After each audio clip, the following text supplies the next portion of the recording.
Hi everyone, welcome back to my channel. I'm Cora Jade, and I mostly make shorts, but I decided to do a long video today. Yes, okay. So I'm going to be talking about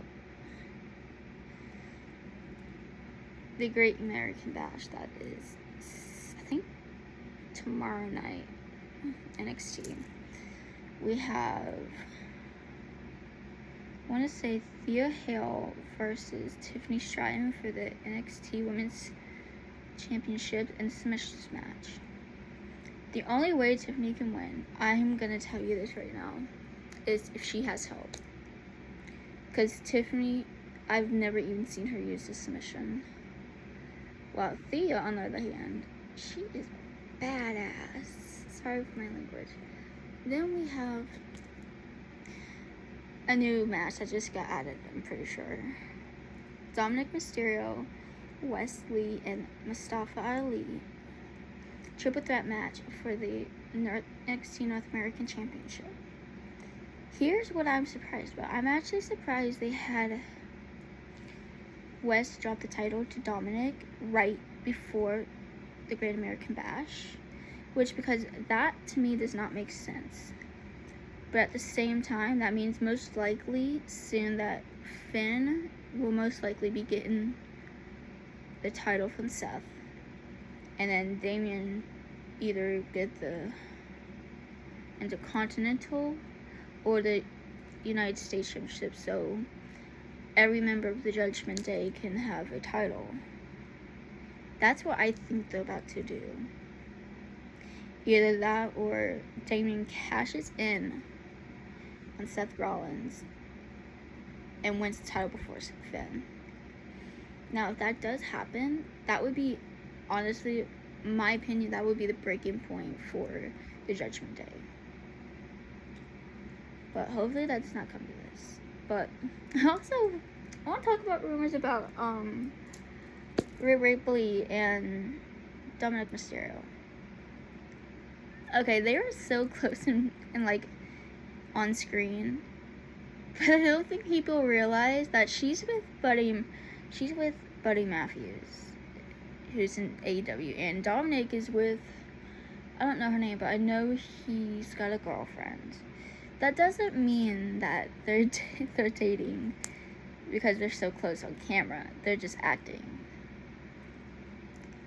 So I've seen so many comments saying, does Buddy know that she's cheating with Dom? And I want to comment, like, she's not. It's part of the script she's given that Rhea is basically supposed to be dominant over the men, which I actually love that.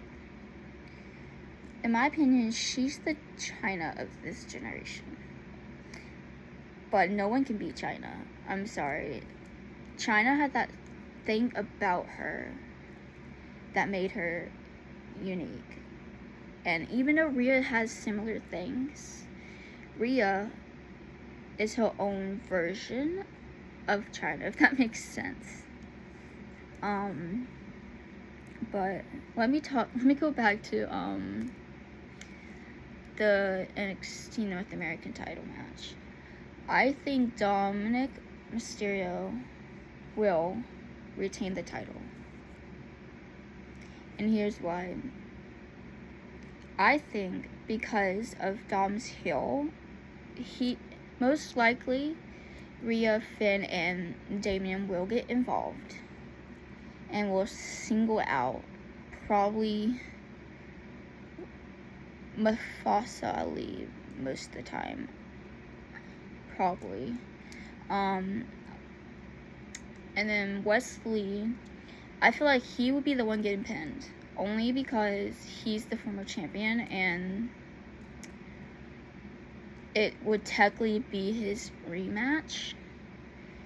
And to me, it would make sense for him to get pinned. I don't know why. It's just, to me, it makes more sense if Wesley, the former champion, gets pinned. But I think we have another women's match.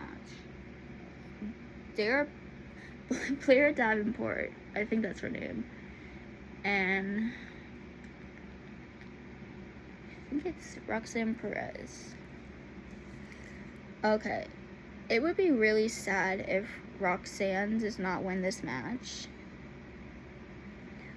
only because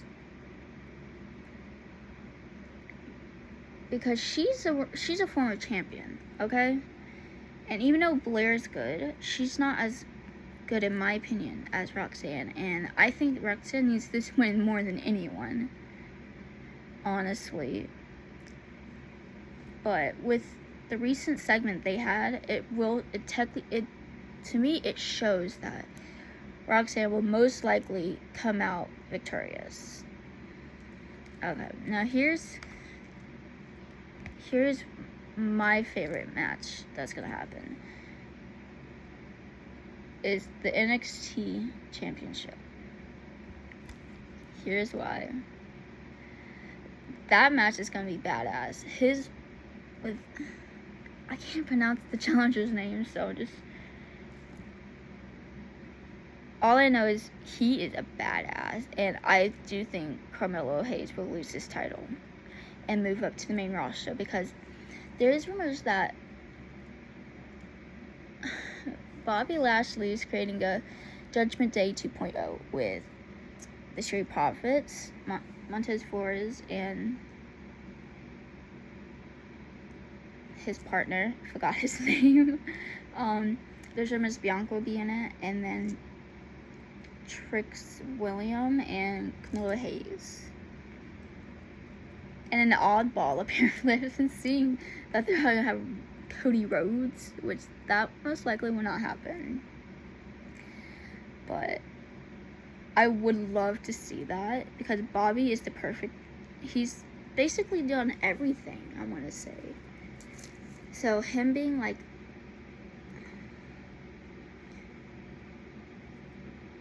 a MVP like 2.0 for the judge for the her business would be amazing. What I would love to see if that does happen, because I do think they will. That is what is happening. Why we've been seeing on SmackDown, the Street Profits and Bobby Lashley segments of them like sitting down and talking, and him, and then what's his name? Bobby Lashley. I'm so sorry. I'm out of it. I literally had work last night. I'm so tired for that. Bobby Lashley gifting them suits, which I think is definitely a hint that those three will have an alliance soon. Now, since Bianca is now a turn heel, that would be the perfect time for her to be in the Hurt Business 2.0 if it happens, along with her husband. Because right now, I love Bianca, but I don't think I've ever seen her turn heel. Even when she was in NXT, she was always a babyface. So I do think with Bobby Lashley's help, that would be amazing to see. So I'm gonna go back to the women's division for a feud that's going on right now with Shotzi Blackheart, Sashi. I can't pronounce my S's right, I'm sorry. And Bailey, along with Io Sky. Here's what has me mad at some people. Because I don't think they realize Shotzi shaved her head not for the storyline, but for her sister, who has cancer right now. And I've seen in so many of the comments saying she's doing it for attention, when she's not. She's doing it to support her sister who has cancer. It just happens to fall in line with the storyline. So, but I do believe a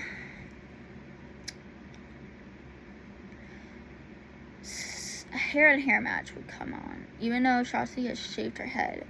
if Bayley loses, she would also have to shave her head. I think that's what my idea is with that. Yeah. Let's see what else. Let's talk about Asuka. I'm talking all over the place. I'm sorry. Little ideas are coming to my mind right now. Let's move on to Charlotte Flair versus Bianca Belair versus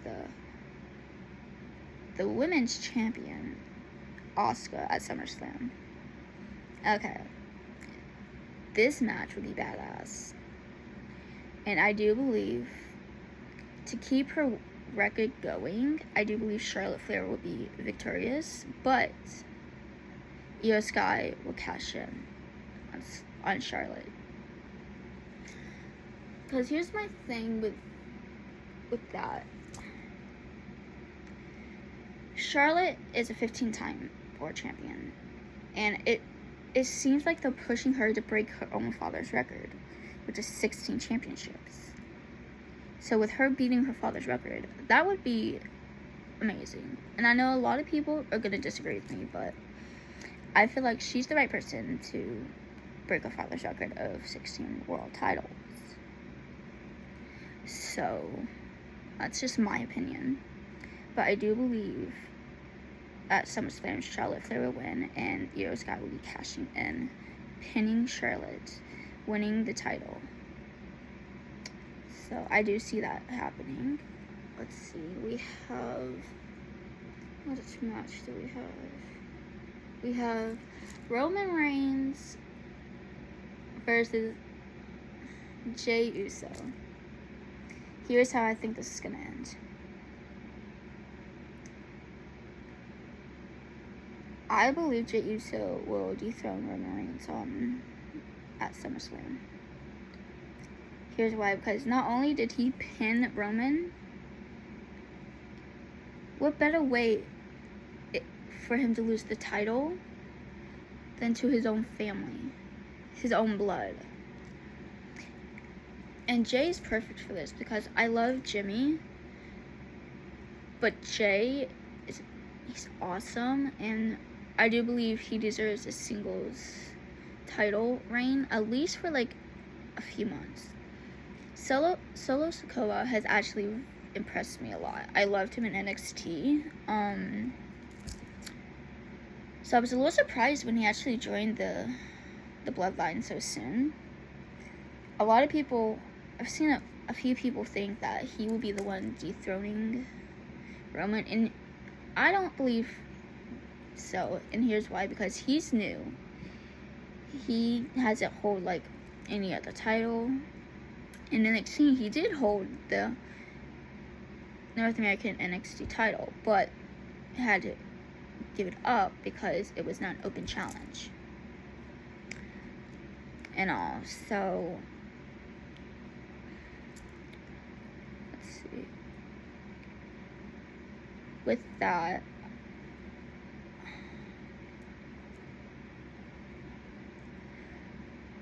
I believe the only way Roman will win is Solo gets involved and Jay gets distracted by Solo. Jimmy actually betrays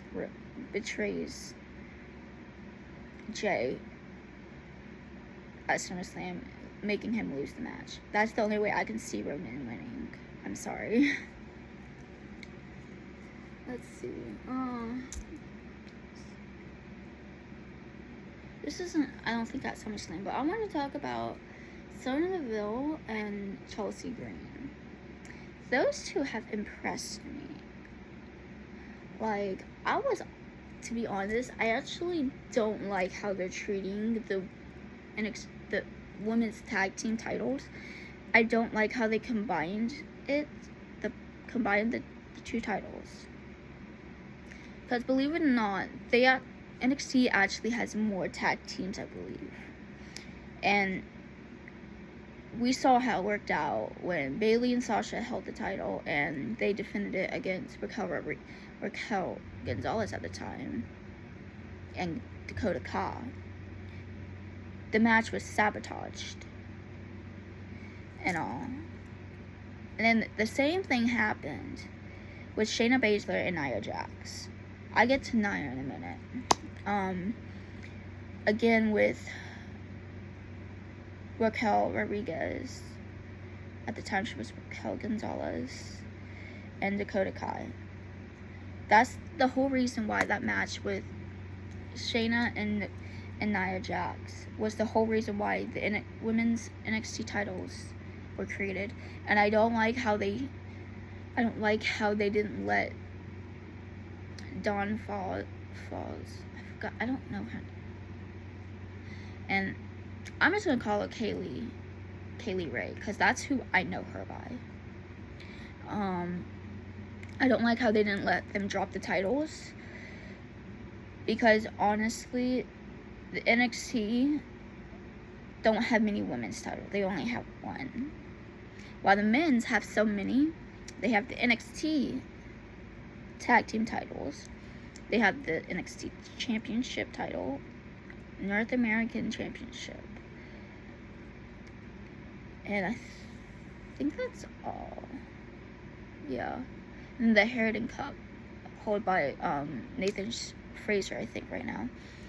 While the women's only has one. I do believe that is one way Triple H messed up, in my opinion. Because I think it would have been better, because we have not seen, like, the tag team titles been defended on NXT. So it would make more sense for them just to leave the titles, but sadly, since they already got rid of it, it won't do anything, which that is really sad. Let's talk about Cora Jade and Dana Brooke. Let me tell you, it's about damn time Dana gets the time she deserves on screen. I like how they're doing like a little Mandy Rose thing when she had with Obstruction with Gigi Dolan and JC Jane. Yeah, that's her name. I love how they dominated for almost a year. Actually, I think a full year before Mandy was released in December of last year. And then those two basically broke up. But I like how she has like a little pupil next to her, a little student, which I actually like that. I think that'd be very good, because Dana has experience in the ring, and I think that would be the best way if her managing and wrestling at the same time. So yeah, I believe Cora Jade will be victorious on Sunday, which is tomorrow. I think. Is it tomorrow or tonight? I don't know, but let's talk about the NXT tag titles with Gallus and Tony D'Angelo and his tag team partner. I don't remember his name. I'm sorry. I believe Gallus will retain the titles by sabotage with Gallus's, I guess, leader. Because I love Two Stacks is his name. Okay, I love Tony D'Angelo. I think he's really good, but I don't think he's champion material yet. And all, so yeah. See, I think we have at SummerSlam Cody Rhodes and Brock Lesnar, part 3. Okay. I believe Brock Lesnar will be victorious once again against Cody Rhodes. So there's not much really to say, but I feel like they're doing like a Seth and Cody thing again, where they have a match almost every pay-per-view, which in my opinion, the feud should have ended a long time ago, but yeah. let's see. I don't think. Let's talk about Rhea Ripley. Here's my thing with her right now. She is so dominant right now over the men that, to me, she doesn't have the time to defend her championship on the women's division when she's mostly with the men. Which, honestly, I'm actually surprised she hasn't challenged for a men's title yet. I'm actually surprised. Only because, I mean, she manhandled AJ Styles a few times. Carl Anders a few times. Cody Rhodes, I'm pretty sure, at one point. Basically, anyone you can think of in the men's division. So I'm actually a little surprised she's not actually tried the challenge for a men's title. Most likely it would not happen in this generation, but I do see it might happen in the future. Because I do think they're setting her up to be like the next big thing, like the next China. So, yeah. Other than that, I think that's gone. I think that's all. I'm slowly losing my voice. And I don't know when I will post this, but I hope you enjoyed me talking for like 21 minutes about non-stop WWE. Have a great day or night. Bye. Like and subscribe if you want to.